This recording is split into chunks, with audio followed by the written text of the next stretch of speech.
Olá, amados irmãos e irmãs, paz e bem. Hoje, domingo, dia do Senhor, vamos finalizar o nosso primeiro capítulo que nos ensinou muita coisa. Se só o primeiro capítulo, que é mais uma apresentação, nos ensinou tudo isso a respeito dos anjos, como iniciou a batalha, por que os anjos caíram, o que os anjos pensam, como que eles se comunicam, aprendemos tudo isso, a linguagem dos anjos. Nós vimos ontem que os anjos não falam como a gente, por sinais, né? A voz, os gestos, mas sim os pensamentos deles, eles se comunicam, eles não são espíritos, né? Então,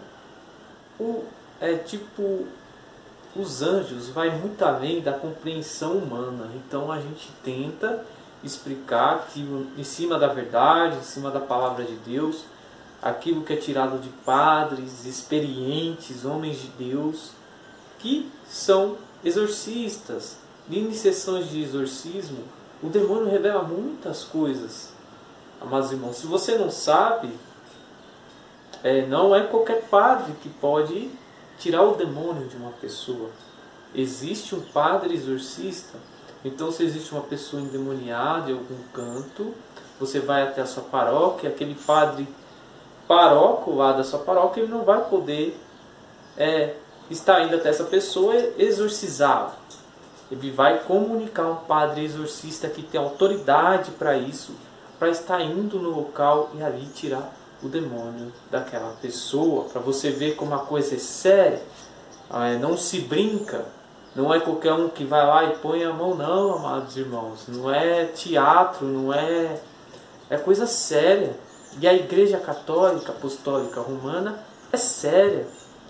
A igreja tem suas falhas? Não, porque quem tem as falhas são os humanos, porque a igreja é composta de seres humanos.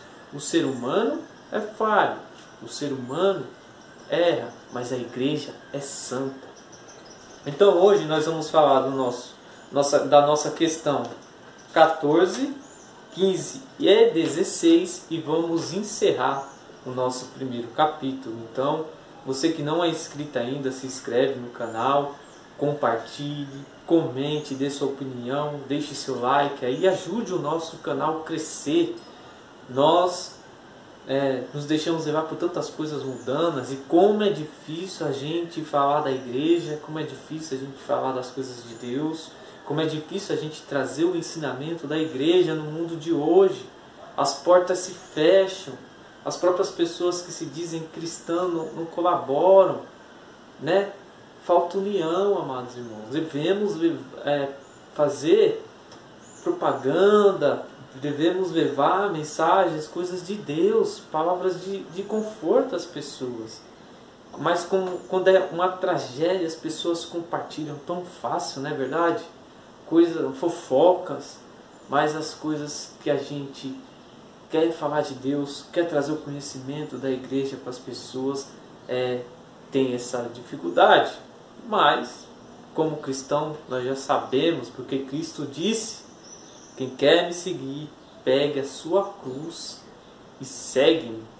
Ou seja, ele já avisava que o caminho é árduo. Então eu conto com a colaboração de vocês. Se inscrevam sim no nosso canal, compartilhem, comentem e nos ajude a crescer, a estar levando conhecimento a mais pessoas, para que elas também possam aprender a riqueza da nossa Igreja Católica. Estamos reunidos em nome do Pai, do Filho e do Espírito Santo. Amém. Vinde, Espírito Santo, enchei os corações dos vossos fiéis e acendei neles o fogo do vosso amor. Enviai, Senhor, o vosso Santo Espírito e tudo será criado. E renovareis a face da terra. Oremos. Ó Deus, que instruíste os corações dos vossos fiéis com a luz do Espírito Santo, fazei que apreciemos retamente todas as coisas, segundo o mesmo Espírito, e gozemos sempre das suas consolações. Por Cristo, Senhor nosso. Amém. E também hoje, domingo, Estamos encerrando o mês de outubro, o mês do Rosário. Amados, você sabe o significado do Rosário? O significado do Rosário é um buquê de rosas que é dado a Nossa Senhora cada vez que rezamos, cada vez que contemplamos. Não deixe de rezar o Rosário. Também é uma arma contra o inimigo. O demônio odeia o Rosário. Amados, os maiores santos da nossa igreja viviam rezando o Rosário. Viviam seguros no Rosário, na meditação do Rosário. Não deixe de enfeite o terço em cima da sua imagem, pendurado em algum lugar. Use. Quanto mais você usar, mais força você terá para combater as armadilhas do inimigo, porque o mundo está carregado, o mundo está cada vez pior.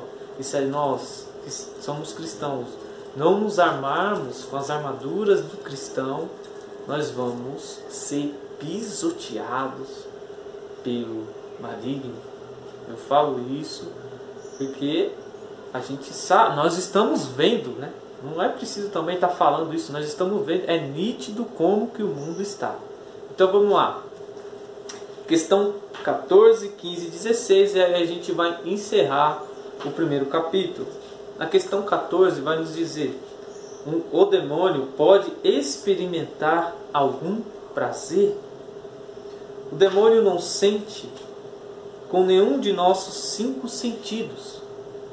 Sente somente com sua inteligência e sua vontade. Só goza com a sua inteligência e a sua vontade. Pode parecer pouca coisa, mas não é. Os prazeres intelectuais podem ser tão variados quanto os de nossos 5 sentidos. Na realidade, são muito mais variados. O gozo que nos proporciona uma ópera, uma sinfonia, uma partida de xadrez ou um livro são prazeres eminentemente espirituais, uma vez que essa informação penetra em nosso espírito por meio de aparências sensíveis. O mundo espiritual, visto por nós através desse nosso mundo, pode parecer sem sabor, sem cor, entediante. Porém, isso é um erro. O mundo espiritual é muito mais variado, rico e deleitável do que nos oferece o nosso cosmo material. Os demônios gozam dos prazeres, pois suas 2 potências espirituais, conhecimento e vontade, são intactas. Estão intactas, quer dizer. A ação de sua natureza ficou intacta apesar do afastamento de Deus. O que não podem fazer é amar, e há nada com o amor sobrenatural. A capacidade de amar foi aniquilada na psicologia do demônio. Ele conhece o amor, porém não ama. O prazer que sente ao ter êxito em fazer o mal é exatamente o mesmo que sente uma pessoa na terra ao vencer seu inimigo. Trata-se de um prazer cheio de ódio, sem sossego.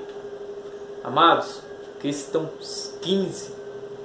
O demônio é livre para fazer mais ou menos mal? O demônio é livre para fazer mais ou menos mal? O demônio faz mal quando quer, nada obriga a fazê-lo. É um ser livre. Suas ações ficam a cargo de sua vontade. Deseja fazer o mal e para consegui-lo terá de tentar.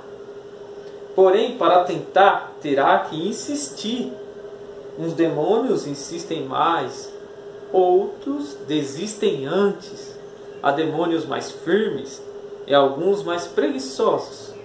Há demônios que, pelo ardor de sua cólera, perseguem as almas como verdadeiros predadores. Outros estão abatidos numa espécie de depressão e não possuem tanto ódio para constantemente estarem perseguindo almas. Mas aqui falamos de vontades, já que todos odeiam a Deus e todos são caçadores de almas. Questão 16. Quais são os mais malignos de todos os demônios? Poderia parecer que os demônios mais perversos têm de ser os maiores da hierarquia, mas não é assim. Não há relação entre natureza e pecado. Uma natureza angélica da última hierarquia pode ser muito mais perversa que a de um anjo superior. O mal que pode cometer um ser livre não depende da inteligência nem do poder que ele possui. Colocamos como exemplo a malignidade, o chefe da SS nazista, Ring Hitler. Ou seja, deve ser Hitler, né? Deixa eu ver. Erich Hitler. Porém, não pode ser que algum de seus subordinados fosse pior. Certamente que sim. Entre os homens vemos que pode existir alguém menos inteligente e um posto muito menor, mas muito mais perverso que um grande ditador. E o dito para o mal vale para o bem. Um anjo da última hierarquia pode exercitar mais sua virtude que da mais alta hierarquia, da mesma maneira que uma velhinha humilde, sem estudos, que se dedicou aos serviços domésticos durante a vida toda, pode ser mais santa do que um arcebispo ou um sumo pontífice. Uma pergunta interessante que surge de tudo isso é se a hierarquia nos fornece a Bíblia. Uma pergunta muito interessante que surge de tudo isso é se a hierarquia que nos fornece a Bíblia, anjos, arcanjos, principados, é uma hierarquia da graça ou da natureza. Ou seja, os serafins são mais santos ou só os mais poderosos? É deles que mais brilha o fulgor da inteligência? Considero que se trata de uma